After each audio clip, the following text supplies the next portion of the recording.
Meski di hari Minggu, pengunjung di Pasar Lenggang Jakarta Food and Culture Park Monas, Jakarta Pusat tampak ramai.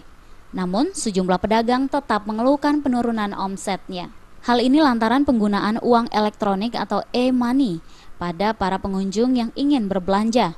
Sejumlah pedagang menganggap penggunaan e-money tidak praktis dan terlalu rumit, sehingga berdampak pada omset mereka yang terus menurun.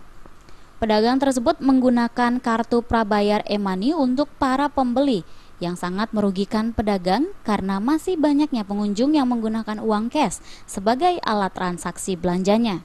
Ribet juga dong, kadang orang Mbak beli kartu dulu ke sana, ke kasir, entar Mbak bisa belanja. Kok sekarang gini, nggak kayak dulu berubah gini ya kan. Kadang orang nggak mau, ya udahlah saya nggak mau, keluar aja belanjanya gitu. Di sini nggak dapet. Untuk pembelinya sendiri, kadang-kadang pembeli itu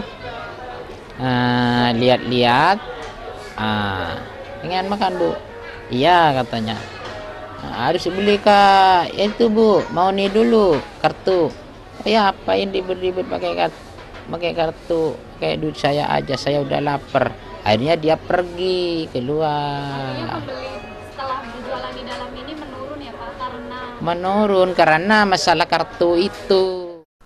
Lenggang Jakarta Food and Culture Park di Irti Monas, Jakarta Pusat merupakan tempat relokasi pedagang kaki lima yang digagas oleh pemerintah DKI Jakarta era Joko Widodo. Hal ini dilakukan untuk menertibkan para pedagang liar di kawasan Monas. Pada 22 Mei 2015 lalu, Gubernur DKI Jakarta Basuki Cahayapurnama alias Ahok telah meresmikan pusat jajanan dan souvenir di kawasan Monas tersebut. Sebanyak 339 PKL resmi menempati lapak Lenggang Jakarta. Mereka merupakan pedagang yang sebelumnya berdagang secara liar di tepi trotoar. Dari Jakarta, Linda Puspitasari dan Rudi Wijaya melaporkan.